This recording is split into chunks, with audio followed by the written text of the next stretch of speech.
Bonsoir à tous, bonsoir à tous. Vraiment désolé pour l'accoutrement. Vous voyez, je suis en train de travailler. Je vous avais présenté une vidéo dans laquelle je fabriquais une housse dernièrement. Voilà, voici une autre. Tout ce que vous voyez là, c'est le sky, le noir, le blanc, c'est le sky. Ici, c'est le tissu. Voilà donc. Bonne fête à tous les papas du monde, sauf à tous les membres du gouvernement parce qu'ils n'aiment pas le peuple souverain, ainsi que M. Ali Bongo et M. Oseni, toute la clique de Gabonais naturalisés qui n'aiment pas le peuple souverain, qui nous traitent de xénophobes, or que nous sommes dans notre pays, nous avons le droit de défendre notre nation.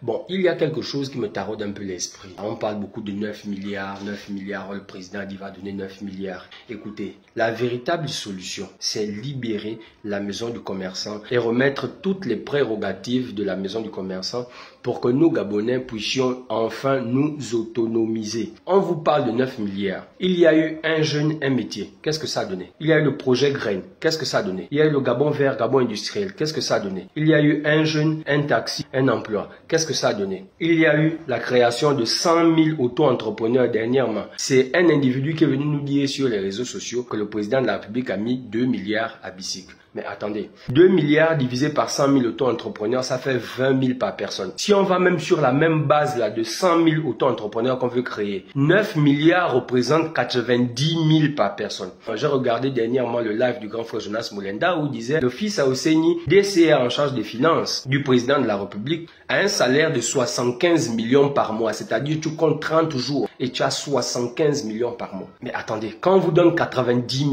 qu'est-ce que vous pouvez faire avec 90 000 francs? On parle de 200 millions par province, pas par secteur d'un quartier, pas par arrondissement, pas par ville. Non, on vous parle de toute une province. 200 millions de francs CFA. Selon vous, qu'est-ce que vous allez faire avec 200 millions de francs CFA? Rien du tout. Voilà un pays qui fait pratiquement 3 000 milliards de budget. On prend dans 3 000 francs, on te donne 9 francs. Selon toi, est-ce qu'on te considère?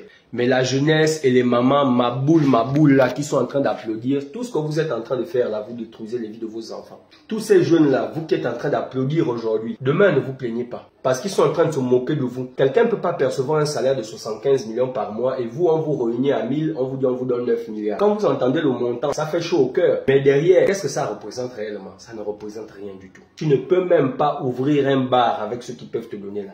Voici, on a dit 100 000 auto-entrepreneurs dernièrement. Ils sont où? Après les formations, ils sont où? On a dit on va les former. On va te former avant le Mutuki, quelque chose que tu as commencé sans l'aide du gouvernement. On va te former pour gérer un bar. Donc voici encore une nouvelle manie de se moquer des gens. Et comme j'aime à le dire, tous les étrangers assis à la présidence se moquent d'Ali Bongo. Patricia Tanaza nous avait dit au tribunal, les gars se font des bonus chaque fin du mois de 1,5 milliard. C'est-à-dire, on dit à quelqu'un, tu as bien travaillé. Voici 1,5 milliard. Qu'est-ce qu'il a même bien travaillé? On n'a jamais vu la réalisation qu'il a fait quelque part. Mais vous êtes là, vous vous réunissez, vous applaudissez, parce que le président a dit, il vous donne 9 milliards. 9 milliards là, c'est l'argent qu'il se donne en bonus. C'est-à-dire, outre ton salaire, on te donne un bonus comme ça. Le maire de Libreville a plus de 20 millions de francs CFA par mois. Elle est même, si je ne m'abuse, mieux payée que le maire de Paris. Mais on se moque de vous. Pour ceux qui sont dans l'agriculture, nous savons tous que les champs sont dans des zones inaccessibles. Nous avons besoin de routes. Quelqu'un dit qu'il va vous soutenir et tout dans l'agriculture. Il ne part pas percer la forêt. On a vu à Franceville, quand les rails s'étaient brisés là-bas. Ils ont tout fait pour vite réparer les rails. Pas parce qu'ils aiment la population de Haut-Togo, non. Juste parce qu'il fallait continuer l'exploitation du manganèse. Juste parce qu'il fallait extraire les richesses du Gabon. Donc voici des gens qui sont incompétents. Vous continuez à aller vous asseoir. Vous continuez toujours à l'applaudir. Le président de la République est au courant de tout ce que nous subissons. Vous commerçants, si ces gens-là restent au pouvoir, la police va rentrer dans les marchés et détruire vos marchandises. La police va vous torturer, puisqu'aujourd'hui ce sont des non-nationaux. Les étrangers sont partout. Ils sont partout, que ce soit dans l'armée, dans l'administration gabonaise, les étrangers sont partout. Et c'est Oseni Ossa qui est en train de piloter ça comme hier, M. Akombesi le faisait. Donc vous, Gabonais, vous, commerçants, ce que vous êtes en train de faire, vous êtes en train de vous tirer une balle dans le pied. Et demain, vous allez regretter. 9 milliards que le président de la République est en train de dire partout là. Ce sont des conneries. Vous ne pouvez rien faire avec cet argent-là. Ils ne veulent pas que l'on s'asseye, que l'on discute, qu'on construise un Gabon meilleur pour tous. Parce que simplement, ils ont vendu le pays aux étrangers. Chaque fois qu'on venait vous voir, allez-y vous enrôler. Oui, on va aller s'enrôler, mais on gagne quoi? C'est bien. Mais les Libanais vont continuer à vous arracher le terrain. Les Maliens vont continuer à bien vous blimer. Vous avez écouté ce que les musulmans gabonais ont dit dernièrement.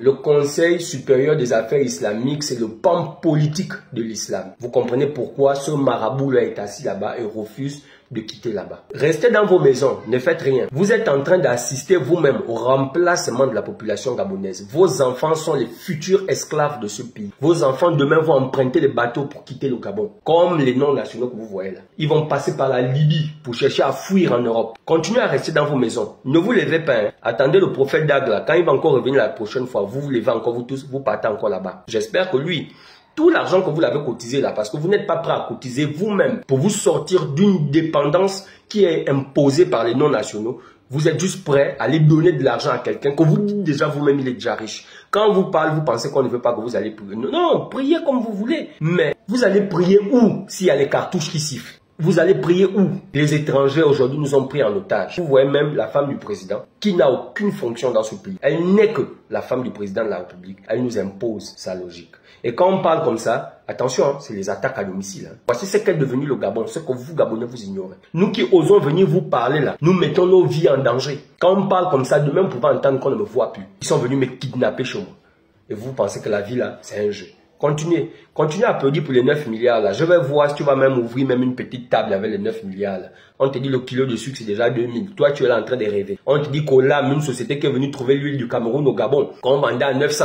Olam est venu s'installer. Olam est actionnaire majoritaire devant l'État gabonais. Olam a fait disparaître l'huile au Gabon. Olam choisit de vendre l'huile uniquement à l'étranger parce que là-bas c'est plus cher, ça leur rapporte plus d'argent. Mais qui a causé ça? C'est les mêmes personnes que vous êtes en train d'applaudir. Donc le Gabonais est responsable de tout ce qui se passe dans ce pays-là. Et vous, c'est vous tous là les sorciers dont je fais allusion ici. Vous nous attendez derrière Facebook pour venir dire oui, bravo, bien parlé. Quand il faut réagir, on ne vous voit plus.